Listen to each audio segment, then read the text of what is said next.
the striking tools, the cutting tools, all of them. It actually helps you be surprised. Okay. You might have to get your lens adjusted. Yeah, you can make them on. Oh. I left the college for this. All right. So, anyway, we talked about the striking tools, the cutting tools, the prying tools. What was the other one? Striking, cutting, prying, pulling, pushing. All right, so yeah, there's your pike pull family in there. So now we're going to start talking about what to do with all those tools. We talked about maintenance, we talked about the right way to carry them, we talked about all that kind of stuff. And I don't want to get too far ahead, so when they come in, they are still caught up to speed. So I'll probably just, I would say, any questions on anything? All right. All right. So the next slide is through the lock forcible entry. So this is the one that you are going to use probably a lot. All right, let's just say a lot. Very common way to get into businesses. And with practice, it becomes very quick, very easy, something that we are going to train on, you're going to get the hang of. And now again, too, all we are trying to do is keep one step ahead of the criminals. Okay, we learn this stuff from criminals. We see what they're doing, and then we copy it, and it makes it all legal. And then when the dumb criminals start learning what we do, then the industry changes their standard, and then the smart criminals figure it out, and then we learn from them, and then the dumb criminals follow suit. So this whole thing is evolving. What I'm going to show you is one very common way to get through a lock, but now this is evolving too. You're seeing a few less of these than you used to. All right, so that's kind of where I want to end this. Go ahead. Just a heads up, if you want to make it bigger for the back to see, you can zoom in and zoom out on it. All right, show you how to zoom in and zoom out on it. Let's see. So if you use control, Control. and then plus, it's going to be right there by the backspace. Yeah, and they all would have like a string that was Good. Control. Oh, right. So control. Oh, nice. Holding. Yeah, go down to just your standard. Yes. So how did you get that? So you can either just use control, or you can sometimes just go like this. Okay. You know, hover over. Or hit control. Control shift. Shift. Okay. If you had enough time, it'll pop down. All right. Very good. Is that working for you, Minor? Newer. You might need to get your eyes. Everyone else is on the single. You're on the double. All right. Oh yeah.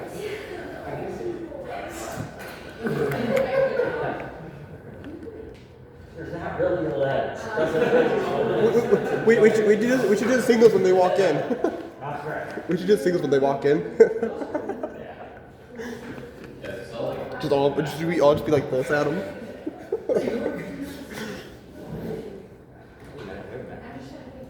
Now it works. Alright.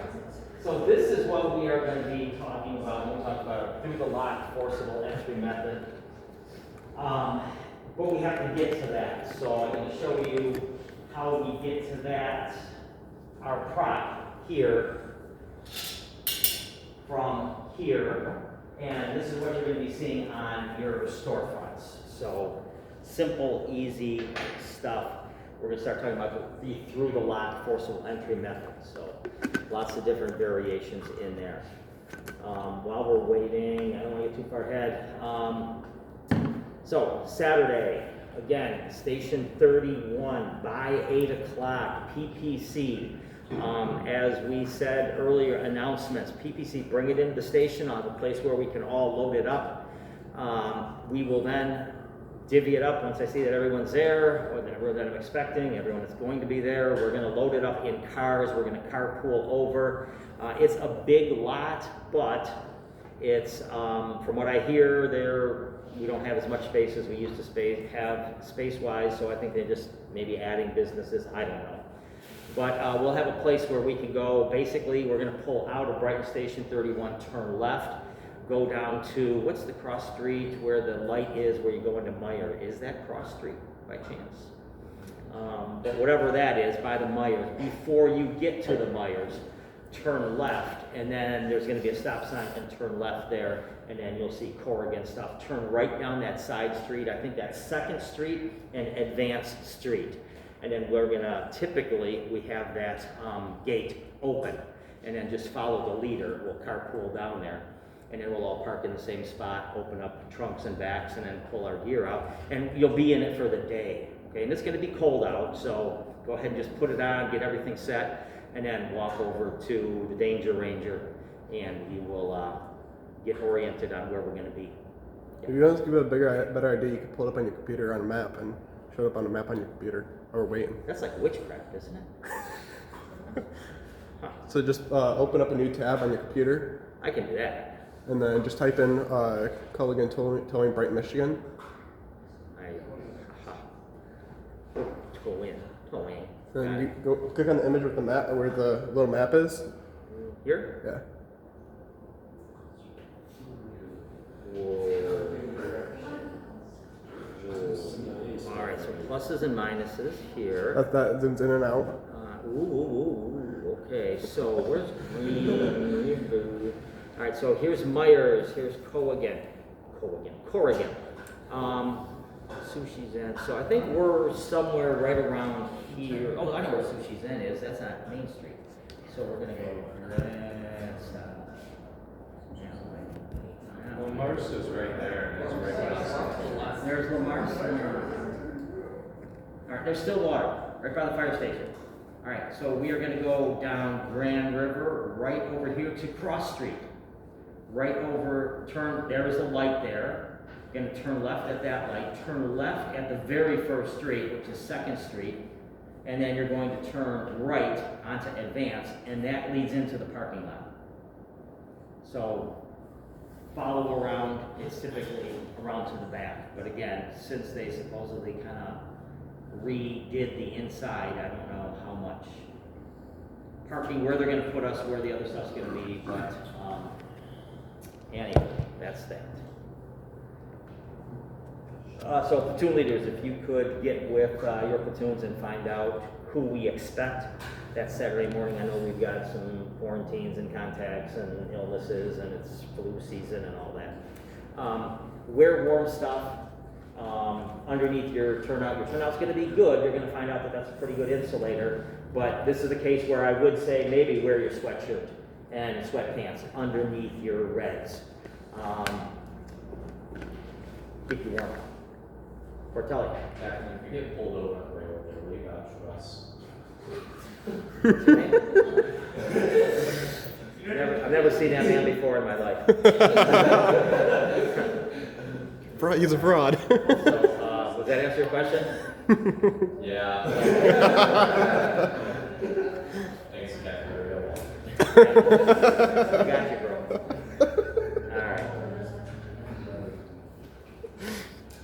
It's all good. Get posted on YouTube. Okay, so guys, this is how you're going to spend roughly 30% of your adult life waiting for girls to get dressed.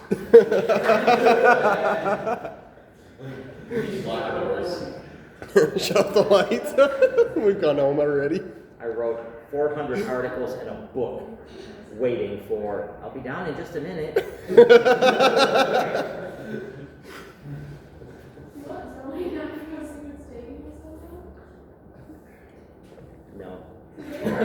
we don't. There won't be a good answer. Whatever the answer is, it won't be. They'll be out. They'll say, "We'll be out in a minute." It's like I tell my wife, she goes, I just got to put my shoes on. I said, okay, so we're down to 10 minutes. No, I just got to put my shoes on. Okay.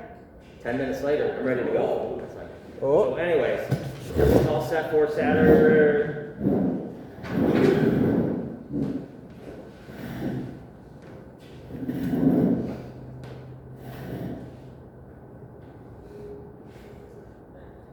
Okay. Embarrassed enough now? All right, good. I don't know, just impromptu thing. Everybody just was mesmerized by the uniforms, I think. All right, very good. So, everything good? Saturday, we talked about that. Good, where to be, all that. All right, so we are going, the next slide that we're going to talk about is through the lock, forcible entry. So all of the stuff that we learn now, let's put it to some good use.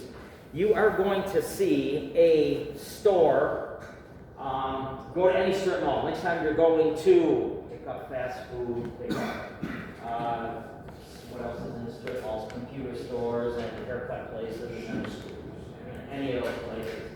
When you go in and you open the door, take a look at the door frame. This is a lock mechanism. Now, the first person to get there in the morning, the owner, the manager, the supervisor, whatever, they take their key, they put it in there, and it takes this big bar and it throws it into a keeper. Okay? So that's when you get there and you miss closing time by 2 minutes, you grab the door handle, wow, it's locked. It's not going anywhere. It's pretty secure in there. All right? It sticks out like that. Okay? So this will make sense in just a second. All right, this is the key that they put into this lock. This lock screws into here.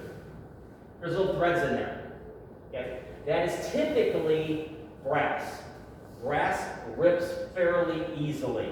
So this isn't a high security lock. It keeps out dumb criminals, not smart criminals, dumb criminals. All right, so we need to pull that lock cylinder out of there. 2 ways to do it, a fast way and a slow way. Least damaging, okay, so that's what we always talk about, is which one is the least damaging. So, least damaging is, let's take a pair of channel locks. Does everyone know what channel, who doesn't know what channel locks are? Everyone does know? Oh, okay. So, think of it as pliers that have different channels in there, so you can open it up. Different areas. So it's got 2 handles that you squeeze together, just like pliers. But they just have those 2 that go here. This one slides around through that slip joint. Okay, good? All right, so take that, grab this, and spin it around. Another tool like channel locks is vice grips. The nice thing about vice grips is that you can turn that little screw on the bottom and get it to grab, so you don't have to hold pressure on it like channel locks, because this is tight in place. So whichever way you do it, grab this and spin it, and it comes out of here. All right, so now this is going to be covered by the door. All of that's covered. That's the only thing that's open. If you look in that hole, this is what you're looking for, this roller pin here. Now, I know you probably don't know what a watch looks like. You're used to digital stuff. That's why we put that in there. Okay, notice the 5 o'clock and the 7 o'clock positions. That's what you're going to look for here. See this roller pin? All right, if this were the face of a clock, that's 5 o'clock, that's 7 o'clock. Ooh, now you get it? All right, good. So, once you have that lock spun out of there, all we need to do is take a tool, find that roller pin, push it down and over, and the lock goes away. Okay? Roller pin, push down and over, and there's your lock. I'm just going to manually move it up there. But you can do the whole thing with this tool. I just have not enough hands to hold and manipulate it. But notice the keeper here and here. You have to push it down to flip it over. Now they sell tools to do this for $20 at the fire store and all these other places that you can get stuff from. This I got at O'Reilly's Auto Parts for $3.29. It's called a brake adjusting tool. I put it on the grinder, took off a little bit on each side, and that fits perfectly. There are also nut picks, okay, like those big walnuts. They have a little tool that you can go in there and pick out the piece of the nut, the meat of the nut, away from the shell. That also works just fine. So the $20 tool, if you're rich, you want your parents to buy you one, your grandparents or whatever for Christmas, put it on your list. If you're poor, $3.29, or a nut pick, not much more than that. All right, so I'm gonna pass this around, play with it, manipulate it. You will get that to work. Remember, you gotta push down and over, and then do it the other way. So 5 to 7, 7 to 5. Now, how did that person install this lock? So what's the first thing you did when you came up to this door?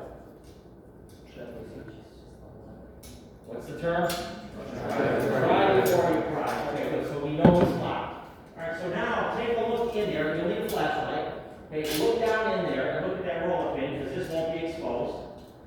Okay, look at the roller pin, see what position it's in. It's in either 5 or 7. Depends if they put the lock in this way or this way. Okay, it doesn't matter. It's going to turn the same way. It's going to lock the same way. It doesn't matter on which side they put it in. All right, so whatever side it is, when you look in the hole, that's locked. Flip it the other way. If it's at 7 o'clock and it's locked, flip it to 5. If it's at 5 o'clock and locked, flip it to 7. Good. All right. Questions on that? All right. So, do the lock forcible entry, size up the door and the lock mechanism, okay? You'll see that on most of your strip malls. You might not see that on your bigger, more higher end ticket item stores. Your, I don't know, Best Buys and Von Mars and stuff like that. You might see a little better lock on those, but for your standard strip mall, every one of those stores has this lock on it. So take a look at it next time you go in. I mean, don't case the joint, go in with your hoodie and a ski mask, but glance at it. See how it would work out in real life if you had to get through that. Channel locks, look up a pair. Put your hands on a pair. 98's got a pair of channel locks on it. We'll take a look at it. But get your hand on those. Vice grips, channel locks. Good, versatile tool. Some people have it in their pocket, some people don't. I never did, because if we had to get into a building, I did for a while, but then I got a little bit smarter, I think, in my old age. I said, wait a minute, every time we are locked out of a building, the fire truck is really close by. The fire truck has a toolbox on it, and it has both of those tools in it. So why am I carrying that extra heavy tool, which takes up space in my pocket, when I'm always right there whenever I need it? So, all right, unscrew is what we just talked about, the lock cylinder. But what tools that we learned about yesterday can pull the lock cylinder? A tool, K tool, J tool. oh, everyone look at him like you really missed something. You suck. All right, so remember the J tool is like a coat hanger shaped like the letter J. Okay, that won't work here, right? Okay, it's designed to overcome panic hardware on doors and lift out those bars on those doors that have those extra screws in there. Remember? Yeah. Okay.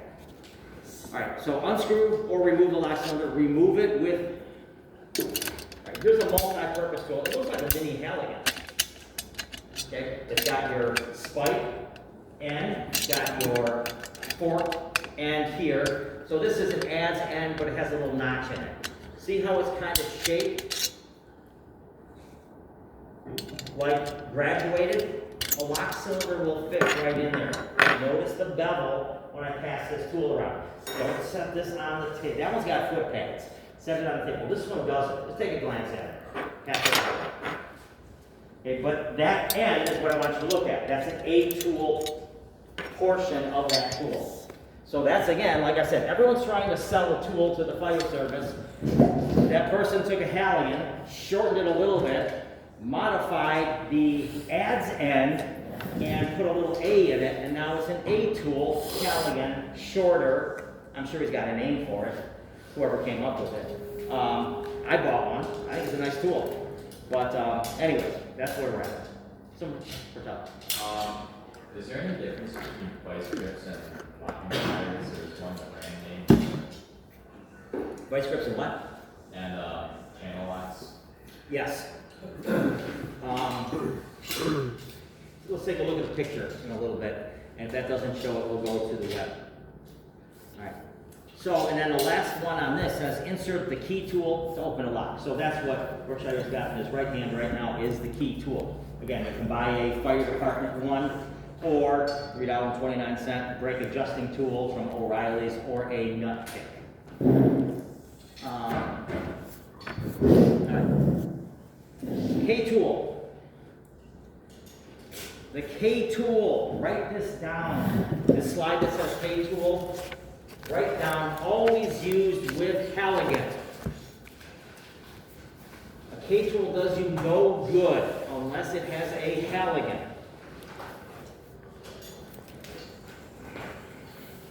It's a K-tool.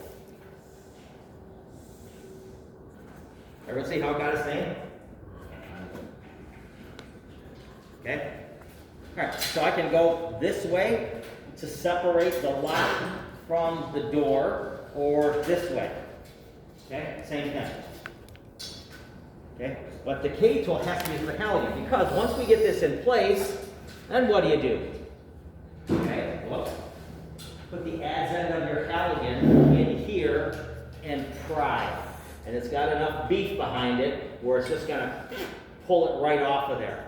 Okay, now if you unscrew it, when would you ever unscrew it? Take the time to do that. If you've been there multiple times on false alarms and you see no sign of fire this time and you think there's a high probability that this is a false alarm, take the time, save the lock. The homeowner or the business owner will appreciate your efforts.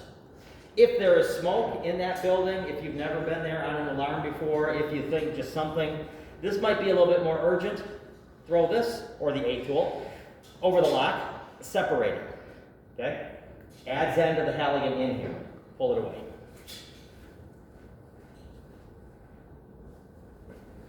All right. Now my K tool sits in a bag like this. Also in it is shove knife. We looked at that yesterday. And that fire department tool for manipulating lock. Like same thing. All right, McLaren. So like the K-shaped end of the tool goes towards the door? Yes. Okay. Yes.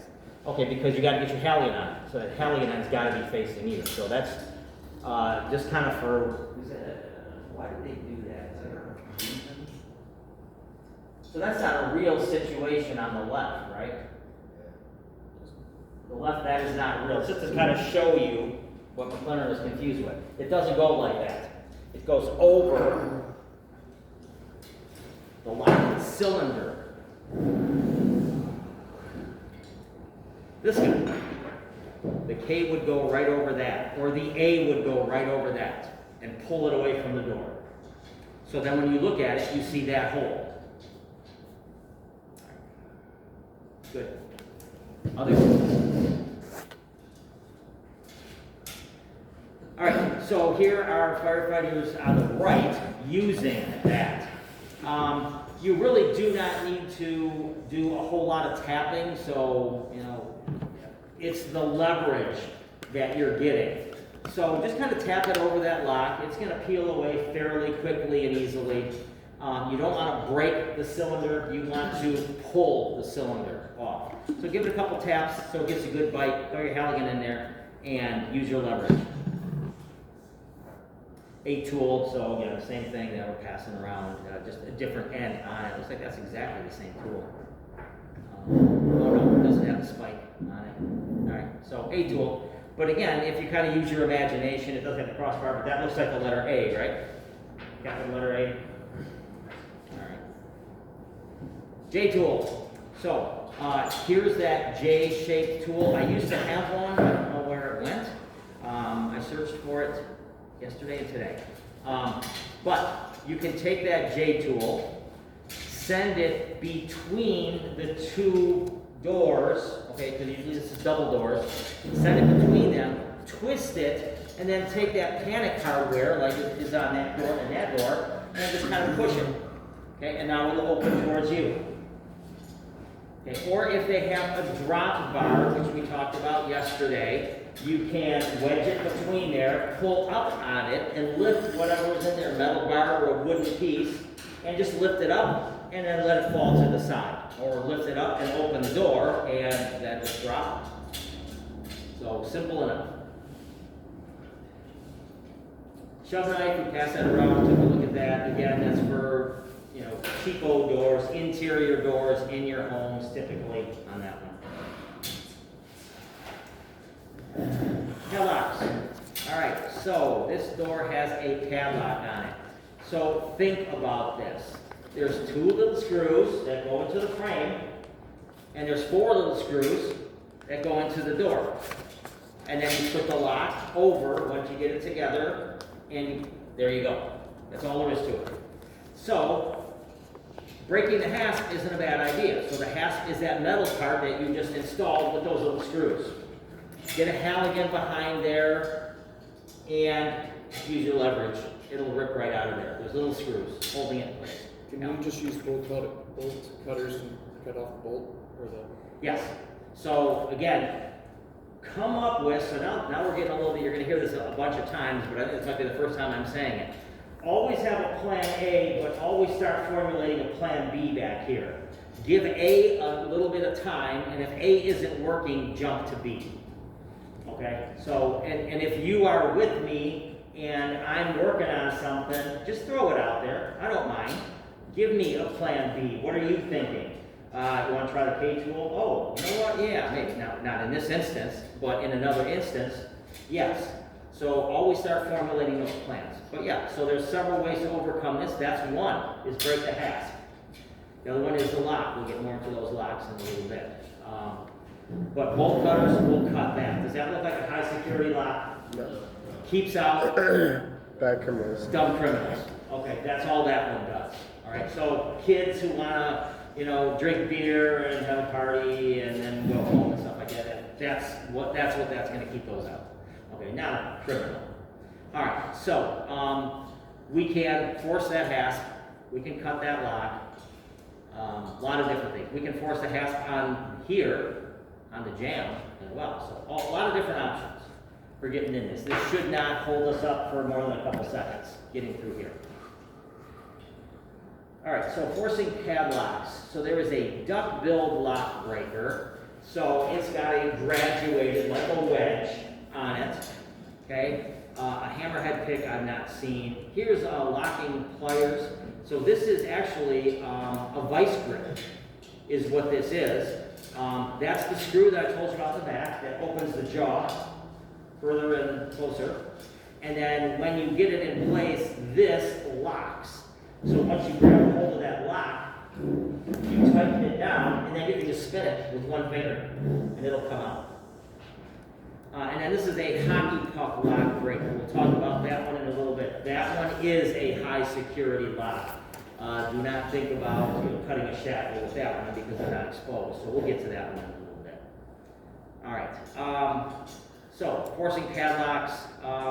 If you think of the spike end of that tool or a Halligan, okay, that's a graduated spike, right? It comes down to a point.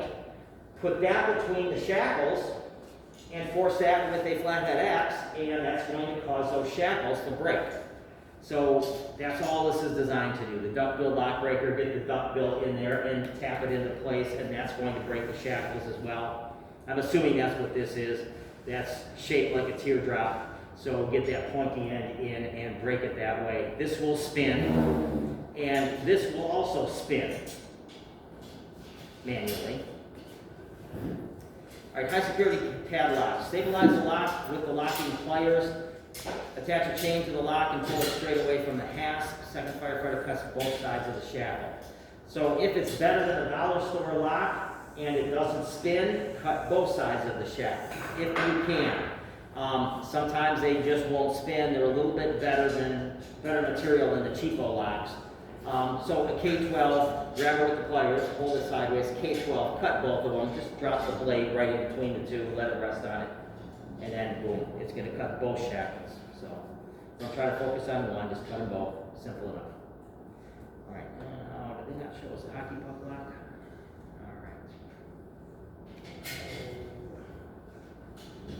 All right. All right, let's see, I go here, and I go here, and I go here.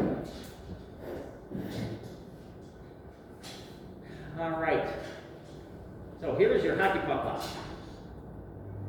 No, that's actually a white screen. There's your hockey puck lock.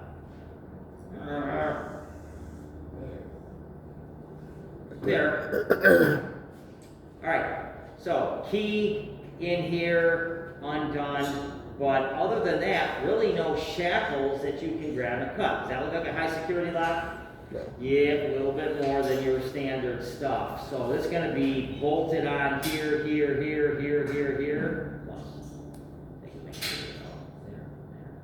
Ooh, okay. All right, so how do you think we can overcome that?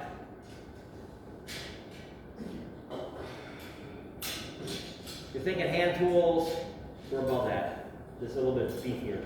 K-12, right up and down. See how it's got the opening? Here and there?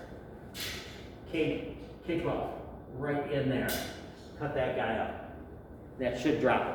So anything, and they don't all look like that, but they all look similar in that they have no exposed shackles. So we call those hockey puck locks. If you cut those somewhere around the 1/2 to 1/3 mark on one side, that's usually going to take care of that lock. Hold on. Why was the pipe wrench called a hockey puck? That was what? The pipe wrench called a hockey puck locker? If it doesn't have this frame on it and it just has that locking shackle is behind it, so you can't get to it, it's not exposed, you can use that pipe wrench to hold it in place while you cut it with the K-12. Okay, again, I wouldn't have called it that, I would call it what it is. It's a pipe wrench, that picture we saw back, let's just make sure. Yeah, that's a pipe wrench, right? Okay. Thank you. But with that hockey puck lock, couldn't you like? Because if you go back to that, there was probably good enough space where you could for like where the key goes, Mm-hmm. where you could get something back behind that and pop it off. So the locking mechanism attaches behind that to the door. So it's not a simple case of leverage, it's a case of that's the bite. So that's going to be the difficult to overcome. Now again, I think there was some smart dude in the physics world or something that said, give me a lever and I can move the world. Anyone know who that was? That was like a saying from a Greek god. I think it was a real person. No, really, like, I remember hearing about this on TED. No. Alright. Like a really big one. Okay, so a Greek god once said this, give me a lever and I can move the world. Okay, so basically, Earth is what he was kind of, the joke was, can you move Earth? Yeah, if you get me a long enough lever. If I wanted to take the star of my 600-pound life and go on the teeter-totter with them, could I do it? I mean, you get launched up in the air. What are you thinking? Take the 600-pound person, get them closer to the bar, get me further, and I don't have quite as much. I've got more leverage on my side, right? All right, so that is kind of what we're looking at with leverage. If you get enough leverage, you can overcome everything, but we don't have enough. We're going to be halfway across the parking lot before we can overcome that. That's designed as high security. Lori. Where did you encounter a hockey puck? Mount Pleasant, Michigan. My daughter, during the off-season between summer, between one year and another year, I put all her stuff in storage, and it's your lock. So I bought a hockey puck lock, and I put it there. So go to any self-storage place, and you're going to find it there. Go to some businesses, and you'll find it there. They're not hard to spot. Wherever you would see a padlock, the owner has to decide, do I want to do minimum security, which is a dollar store lock? Do I want to go a little bit better and spend $8 or $9 on a lock? Or do I want to make sure I don't get that call at 3 o'clock in the morning on Saturday morning that some college kids broke into our storage unit and trashed our stuff? Then I have a 2-hour drive up there and make a police report and all that. So hockey puck lock was worth it for me at about $35, $40, something like that.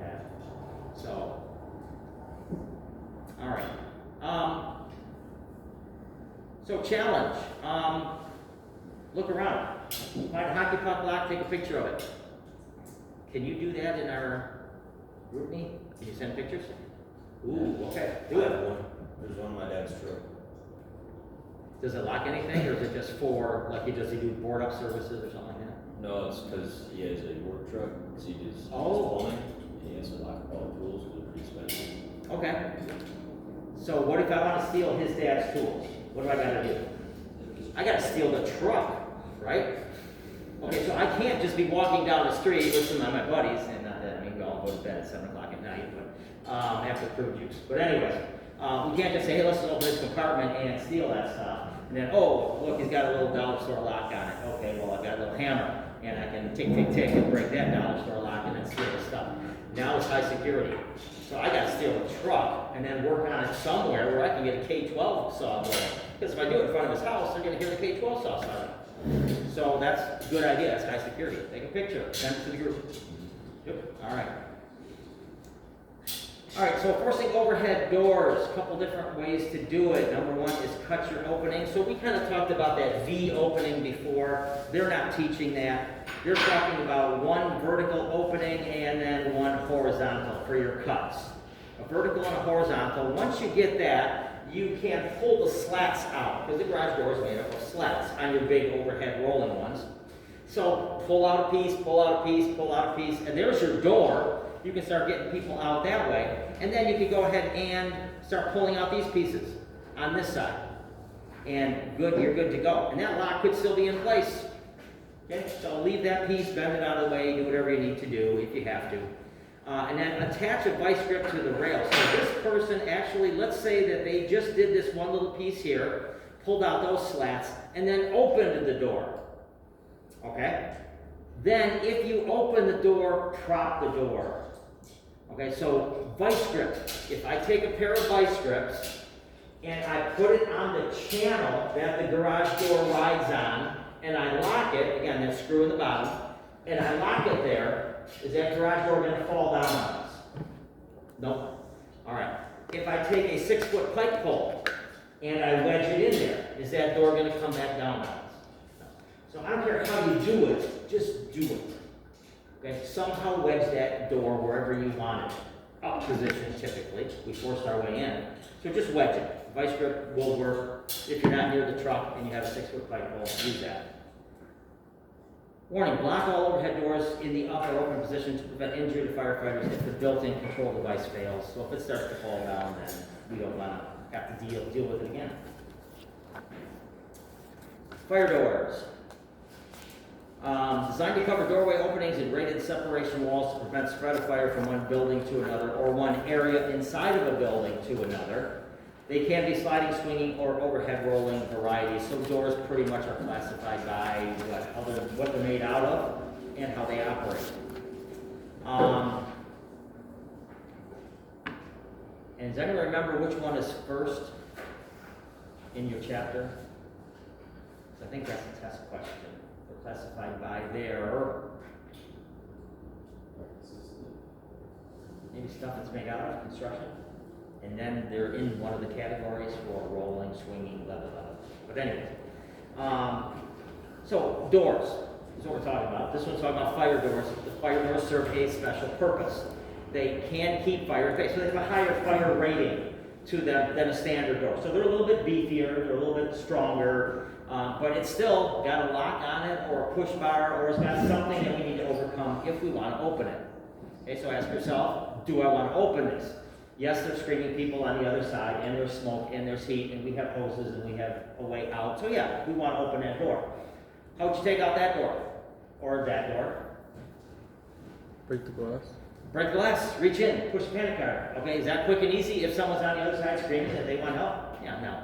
Yeah, so simple enough. And because other ways we can use hand tools and force that door, it's going to take a little bit longer. So the urgency of the situation depends how much damage we want to do and how quickly we want to get in. So fire doors, again, so it's just a category we throw it in. It's a door, okay, it happens to be a fire door, but normally found in structures separating areas. So if we have a large building, like a hospital, okay, I don't want a fire that breaks out in the hospital, a malfunctioning piece of equipment, I don't want us to have to evacuate 1,000 people out onto the street with gowns blowing in the back, so you have a full view and not a pretty sight. So let's have zones or fire control areas. So if that fire is in second floor B wing, we just move everyone from B wing to A, C, and D wing on the second floor. And if that becomes overcrowded, we move them first, third, fourth, fifth. But we isolate that area. Fire doors are designed to withstand a total burnout of the fire area and not spread fire to the next fire control zone. If properly, okay, so if it's not blocked open, if it isn't been broken the window out or any of those other things. All right. Exterior fire doors. It was found where a structure must be protected from an adjacent structure, probably locked. Forcible entry should be similar to overhead or sliding doors, or however else they operate. Interior fire doors manually or automatically activated when the fire was detected. Only operate when there is a fire, will not lock in place when closed.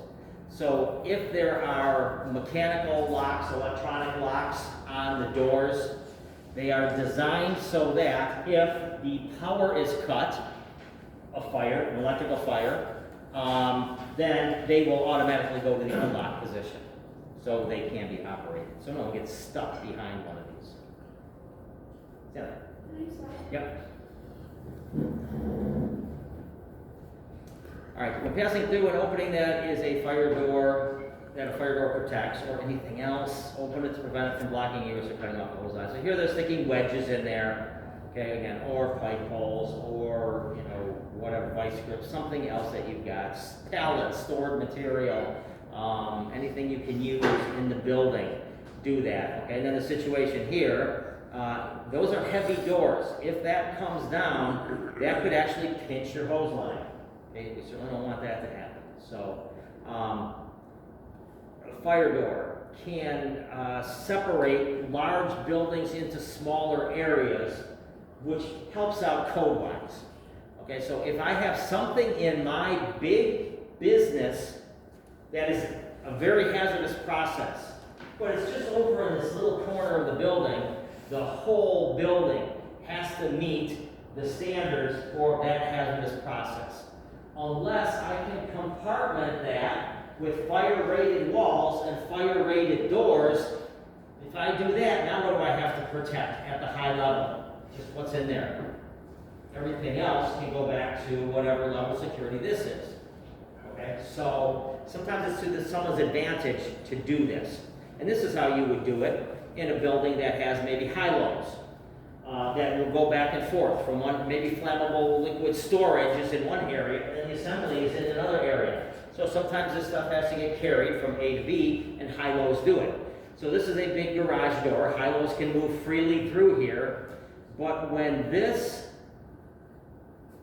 anyone know what that is up there? You can't see it by looking at it, but I passed one around. Does anyone remember? Something that senses heat. Fusible link, very good. So if that senses heat, one on either side, if it senses heat, it will drop that door down and it will seal and close. And you're not going to move it easily. It's a big, heavy door. All right, so fire door. Fire doors, part of the structure's protection system, may need to be forced, positioned to create separations with higher than normal fire resistance ratings. Leave fire doors in place is preferable, but not always what we want to do. Use caution when propping open or forcing because it changes the flow path. We've talked about that. All right. Good. Questions? John? I have a kind of off-topic question. You have a what? Off-topic question. Most of them are. Okay, well, the other day, my dad showed me a picture of the old training headquarters in Detroit for the firefighter training building, and it was completely abandoned. You know what that is? And it was a what? Abandoned. Oh. No. Don't know. All right. Others? Okay. A couple things I want to just kind of show you. This is a tool that you can purchase from the fire store or any of those other places that sell fire-related products. Self-closing doors. You open them, you go through, and then they close automatically behind you. Probably a feature for fire protection, right? Okay. But we don't want that to close and lock back behind us if it closes and locks. So take this, throw it over the knob on this side, over the closing mechanism on this side, and boom, this is now not going to close and lock on you when you go back and forth from side to side. So this simple $5 item here, but again, if you take an old tire inner tube and cut it in pieces, you can make these at home for pretty darn cheap as well. So, this tool I think I talked about yesterday. This is called a Glassmaster brand name. But, so there's your handle, as is this. And look at that, I've got a spring-loaded center punch in here as well. Oh boy, this is new. Mounting bracket.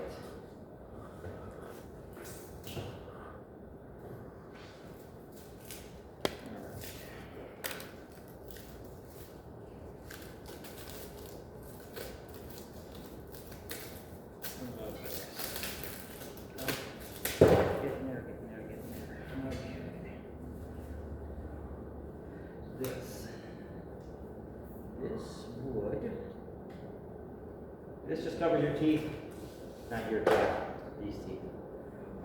Slides in here. There is a nut on this side. Pull out your Allen wrench. Not maybe they have in it for you. I guess so. Okay, perfect.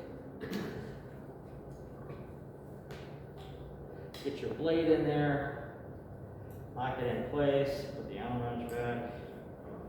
Spring-loaded center punch. This I can now saw windshields.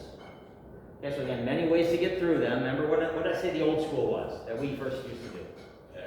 Axe. We used to chop it. Again, a little bit of movement in the car when we did that. So they came along with this guy. Okay, there's still some movement as you go back and forth. You'll all get a chance to use this on Saturday, or one like it.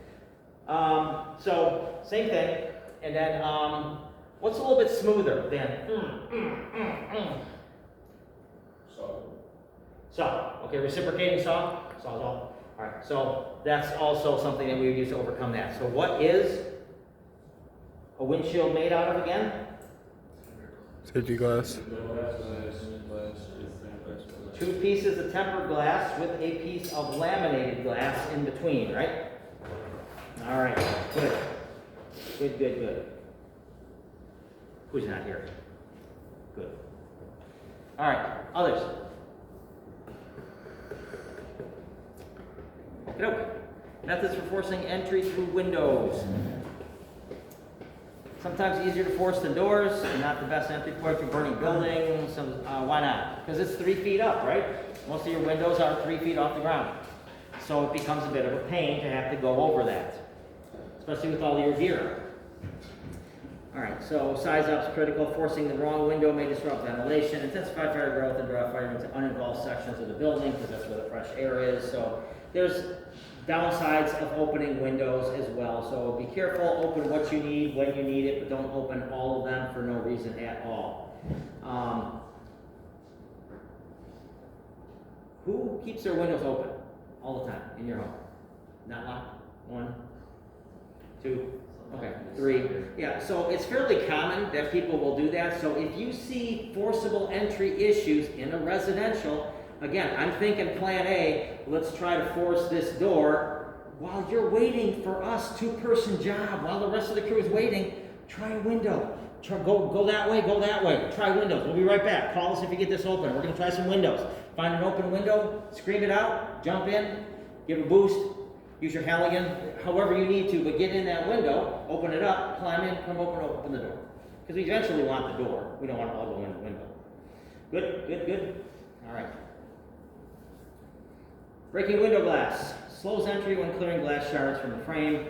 Creates flying glass shards, covers the floor in glass shards. Could shower glass on the victims in the structure. Could shower glass on the victims down on the ground if it's on a upper floor. Changes the flow path, cannot be undone once the glass is broken. So make sure when you open a window by breaking the glass that you definitely want that open, and because there's no turning back once you get it open. But again, that tool back there, that mini Halligan, is that going to break through everyone's glass pretty much in this whole room? That'll break through that, right? Got enough beef behind it, take a swing, you'll break it, and then just run the tool along the frame, okay? Pull out everything, screen, pull that out of there. Any blinds or stuff like that, just yank those down, pull those out of there. You want to make a door out of a window. When using a pipe pole to break a window, position yourself upwind and higher than the window so that the falling glass will not slide down the handle towards you. So if you are going to ventilate a window, remember back we talked about ladders, the ladder goes up to the top of the window on the windward side. So when you break it, the smoke is going to go away from you, not towards you. Wind isn't always a factor. Sometimes there's still wind. Sometimes it's going this way and that way, and your window is this way and that way. So in that case, it won't matter much. But if wind is a factor, take that into consideration. Yep. All right, breaking window glass, wire glass, more difficult to break and remove. Use a sharp tool to chop glass out of the frame. So here you might have to get an axe and do that. It's just kind of those little pieces of wire that give it a little bit higher fire resistance rating. Safety film. Sometimes, well, you know, in your cars, some of us have that stuff that you put on to kind of darken the windows in case you do like criminal activities in your car and you see in. You put that darkening stuff down there. Same thing, we can put that on any building at all. High-rise buildings, schools, large structures. Acts as an adhesive that prevents particles or shards from falling when glass breaks. That's a nice thing. It kind of all stays together, like a piece of duct tape. Cutting tools may be required to get through that. Not on a lot of window glass, but some of it. Some of it, they like it to blend in with the building. So some will have a gold color tint to it, or a red or amber or whatever else color tint to it. But again, it's just tinting that's added to it. It's just like the stuff you put on your cars. Windows with 2 or 3 glass layers. Decide if the benefits of breaking the window outweigh the expense of replacing the windows. Yeah, if you want to get in there, get in there. Back in the 1980s, we had an energy crisis in this country. Prior to that, it was very common to have single panes of glass in your window, and that's all it was made up of. Since the 80s, which said, oh gosh, the home heating costs are going through the roof, we need to develop a little bit more energy efficiency. So, better focus on insulation in home and insulation in windows. Windows are kind of a drag because they allow cold or heat to pass through them quite easily as opposed to drywall, but they're necessary because we like to have some light in the structure. So we started making 2 and 3 panes and putting a gas in between them, like an argon gas or something like that, which actually has some insulating characteristics. So most of your windows in your homes, I would think, are at least 2 panes of glass wide. Anyone ever had that fogging thing? Yep. And you have the fogging between the panes in your windows, and you have to have the company come out and replace them. Yep. So that's what happened. The seal broke. It allowed moisture to get in there, and then it over time started to deteriorate and get skanky and crummy and yucky, and then you call the company out and replace it or fix it. Multi-pane windows take a little bit of time to remove, but okay, it's fun. I mean, I love breaking glass. Everyone does. All right, fixed windows. So they don't go up and down. So open that window over there, open that window over there. Yeah, you can't do it, right? No mechanisms. All right, so you see a lot of buildings with fixed windows. Everything is controlled over there on the wall. Heat, air conditioning, ventilation, all that is controlled there. Nothing is controlled through windows on a building like this. So force is the last resort. Might need a sledgehammer or a battering ram. Sometimes they are a tougher material, like a Lexan, resist breaking, kind of like a plasticky material. Think of it that way. So they're a little bit tougher to break. Techniques depend on locking mechanism and construction materials, maybe quicker to break the glass. Yes, but once you break the glass, so if, in this double hung window, if you want to take that out, take out both panes, and then take out the sash. Okay, so use your forcible entry tool, just tap it, or lift it, or move it, or whatever you need to do, but get all that stuff out of there. You want the opening as big as possible. Once the determination has been made to open that, completely open it. Don't break out one little pane of glass and leave the shards in there. Doesn't do anything for us. Take out the pane, take out the other one, run your tool around there, push out screens, pull down blinds and curtains and all that other stuff, and boom, now you got a nice big opening there. How big? Depends on the window. Bathroom's not going to be that big, bedroom's a little bit bigger, etc., etc. So, forcing windows, all right, so how high tech and high security are the locks on most of our windows? Not much to them, right? Okay, a little thing in the middle that you twist. In most cases, some most have two. All right, if you put a Halligan in there and lean into it, you think you'll break that lock? Yep, you will. So, single hung, get in between the panes. Okay, so single hung, remember, that means that one is a fixed pane and the other one slides up and down. Okay, most of us don't have that. That's kind of old school. Most of us have double hung now, where you can move the top or you can move the bottom. But they still meet somewhere and they lock at night if you want to. So force that lock. Okay, get your Halligan in there and swing, or break out the glass, and because you're going to mess up the window either way. So break out the glass, undo the lock, or just break out the pieces and break out the sash. Okay. So I guess the thought is try to do as little damage as possible, but in the end, there was fire and smoke damage in that building, and so the insurance company will put that building back. That's why we pay insurance. So they will put that back to the condition it was before the fire. So the windows are going to get replaced.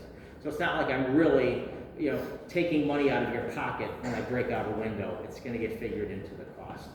So try to do as little damage as possible. Realize if it takes extra time and effort to do it, take the window. Casement windows, okay, so much more popular in homes of the last 20 or 30 years. Put the little thing in there and crank a bunch of times. You guys know what those are?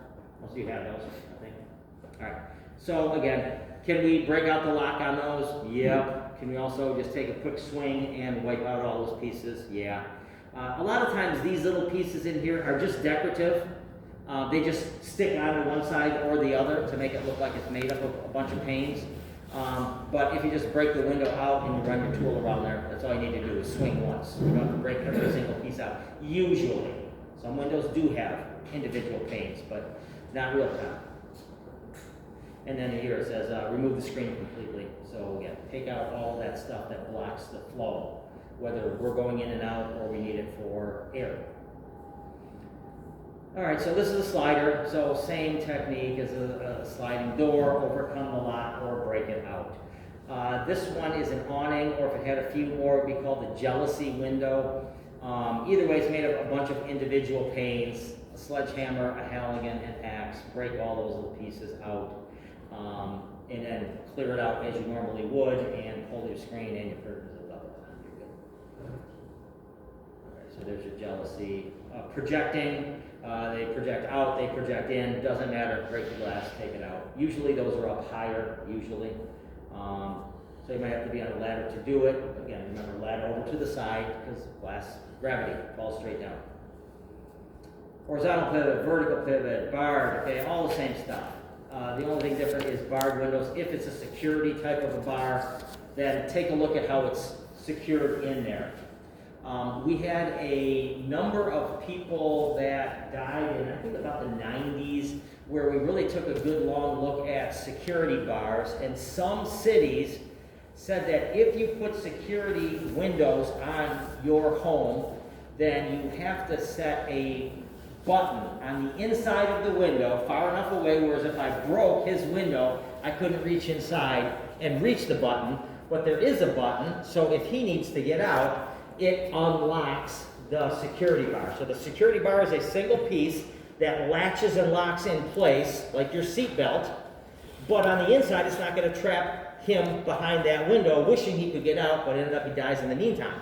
He just hits that button, and that releases that seat belt, and he can still get out the regular way. So we started doing that from the inside. on some of the homes. Some of the old ones though, they are fixed into the concrete. You go in there, you drill some holes, you stick some expanding screws in there, like the pivoting things. Stick them in there, screw it in, it kind of expands a little bit. What's the term I'm looking for? When you stick something in the wall and you put the screw in there and it kind of expands it out. Wall anchors, something like that. But anyway, expands it out. Wall anchoring. Hmm? Wall anchoring. Talking about. I don't know that one. So it could be a brand name I haven't heard of. But either way, there's something in there. They drilled holes in, they stuck these bars on, and now it's high security. Okay, look, if they're just into the concrete, take your striking tool, bang it a bunch of times, you'll break the concrete around those little screws, and you can pull it out in some cases. Get a tool with some leverage, Halligan, or something longer, not a pipe pole. Okay, everyone thinks a pipe pole for longer, but that's the other fiberglass handle, it's gonna break. So, a breaker bar, pry bar, would all be good options. All right, good? Good? Are we in the home stretch? No. Kind of good-ish? 15 slides? All right. Breaching walls. Yep. All right, so walls. So you have to think about breaching walls before you actually do it. Is there a better way in? So I need to get into Christopher's home, into his bedroom. There's someone trapped. What's the easiest way to get there? Go in the door. Okay. What's another way? Go in a window. Okay. What's another way? Okay, plan C. Go through the wall. Okay. Do you think that was going to be a little bit more time consuming, a little bit more damage? Yeah. So it doesn't usually become our plan A, but it is in there on something that we can do is breaching walls. Set a wall up here, make room. Happy family up there. So it can be faster and more efficient to gain access through a wall when doors and windows are inaccessible or heavily secured. Let me think. If I said at the back of a Home Depot, so again, cinder block walls and high security doors, steel frames with extra locks on them. I said I need to get in the Charlie side of that building. Okay, and then you start looking at all of that lock and how much is involved with all of that, and you have 4 firefighters, take the battering ram and go through cinder blocks. Might be faster than going through the door. Causes a little bit more damage. I'm not worried about it. If we need to get in there and we have crews that need to get out, they don't have enough air to go back the way they came, then that's where we want to get them out. So we want to do that fairly quickly. So sometimes it would be faster to breach a wall than to try to force through a door that's heavily secured. Requires knowledge of building construction, accurate size up, and determination that breaching is safe. Exterior walls are more difficult to breach than interior walls. So, if I need to get in Christopher's room and I'm in the next bedroom or the bathroom, whatever's next to him, am I going to have an easier time getting from the outside, that wall, or from the inside? Inside, okay? So what's separating his room from his sibling's room? Drywall. That's it. And then the framing, the drywall stick out. That's it. 2 pieces of drywall and I'm through. So inside of the home, that becomes an option, and that doesn't take a long time. What tools can I use? Okay, fist, okay, foot might be a little bit better than a fist, because fist you can break fingers.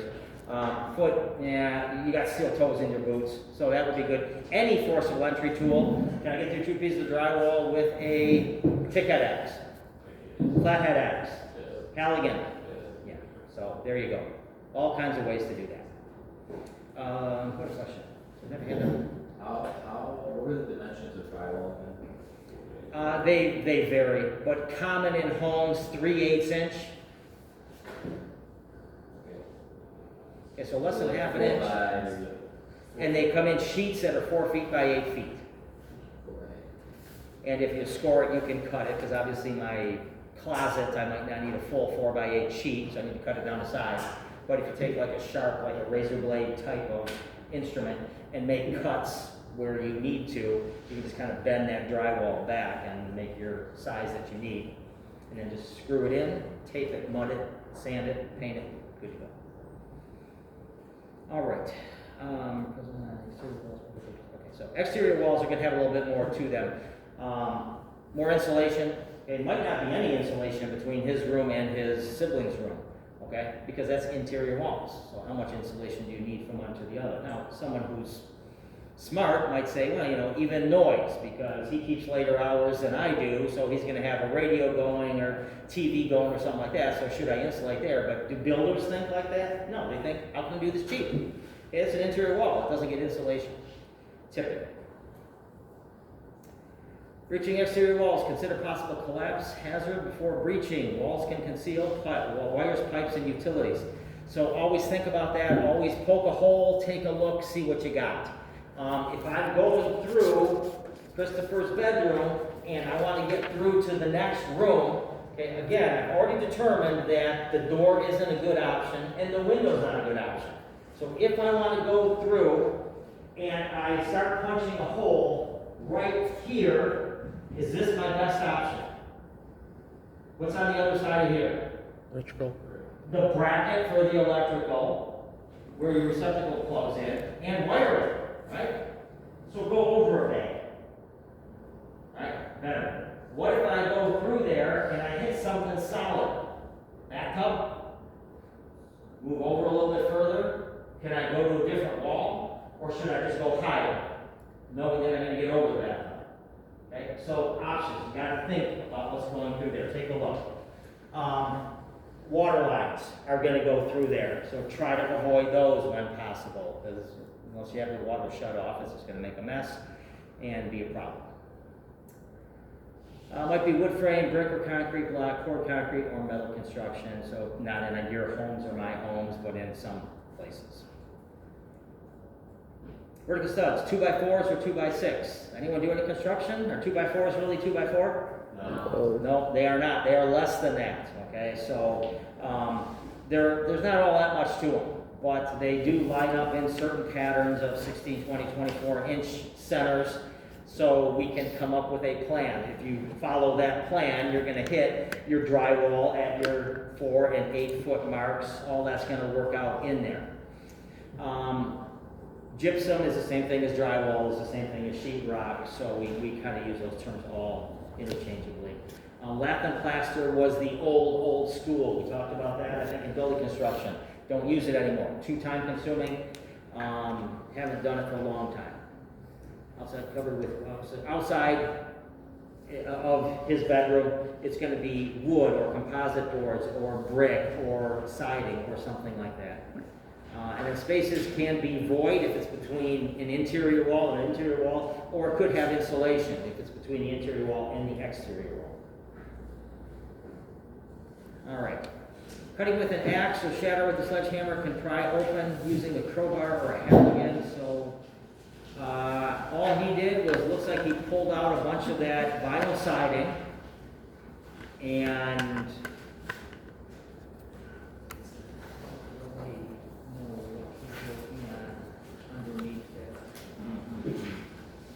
all right, cut with an axe, shatter with a sledgehammer, or the flathead axe.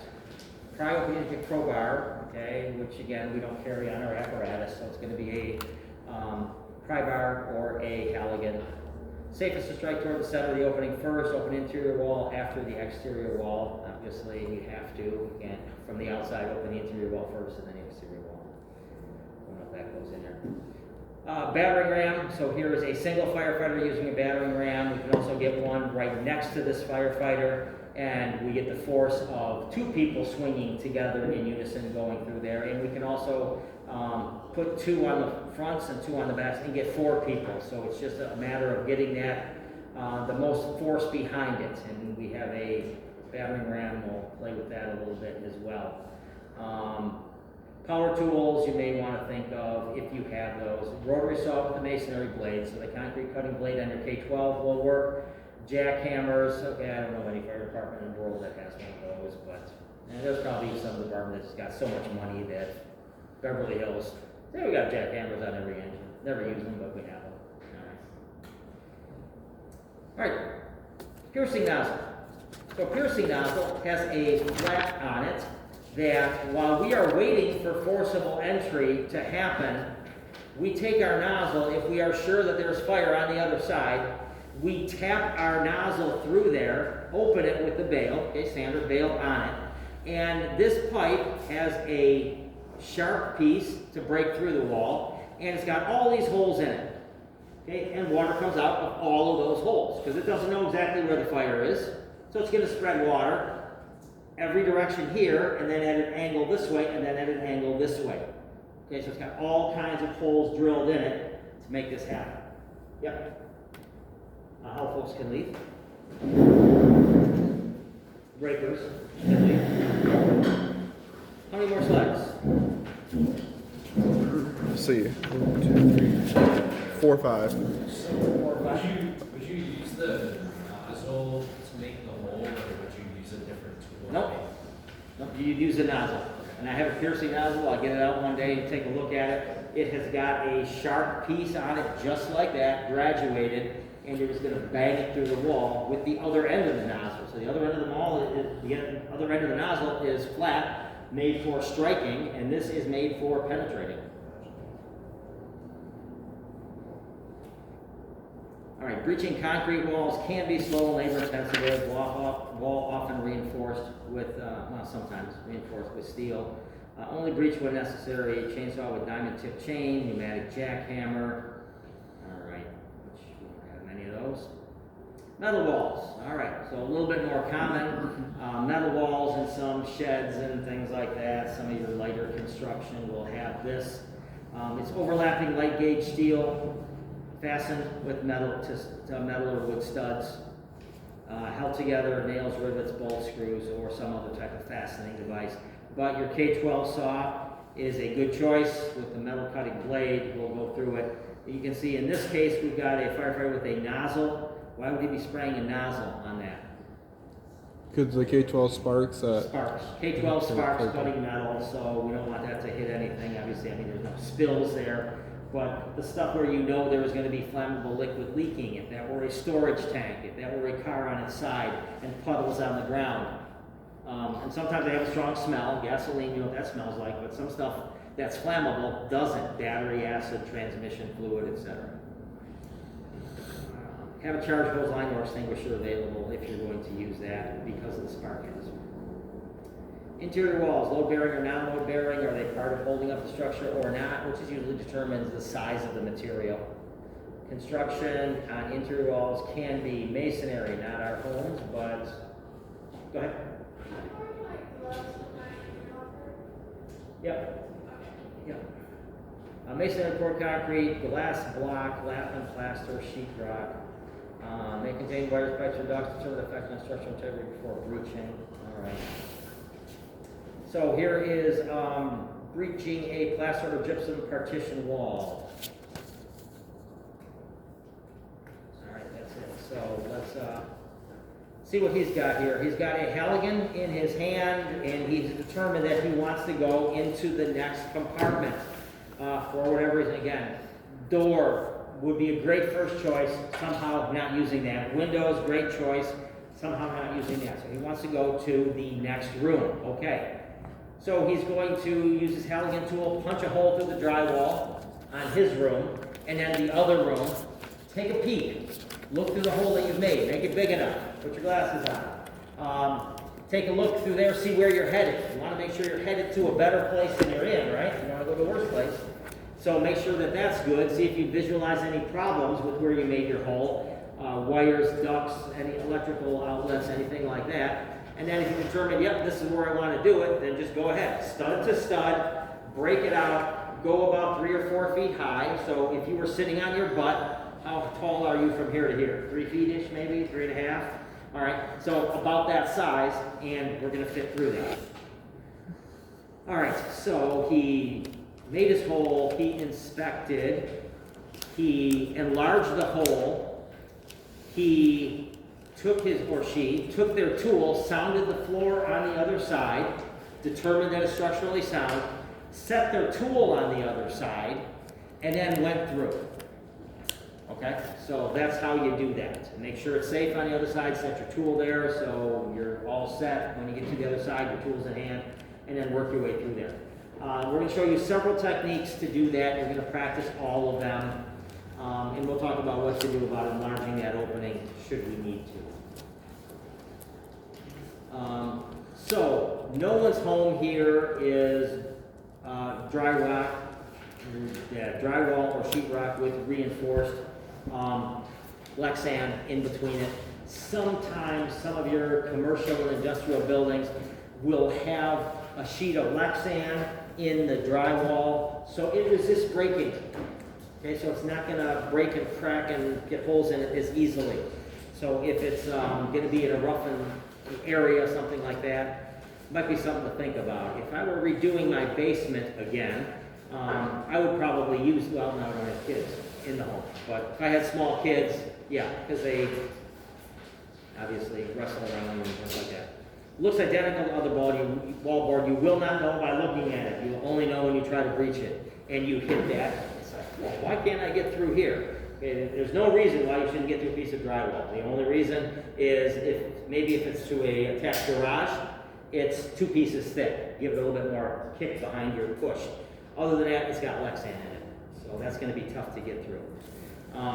Power saws, your K-12 would work, your chainsaw would work, so would your reciprocating saw work. But that's gonna be a time-consuming mess to get through drywall with Lexan. Thank goodness there's not more of it out there because it's very expensive.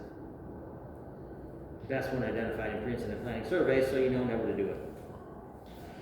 All right, very good. Questions? All right. Does our calendar say that there's going to be a quiz tomorrow? No. Yes. Okay, so yeah, we'll have a quiz tomorrow. Oh, yes. Good. Have a good day. Sure.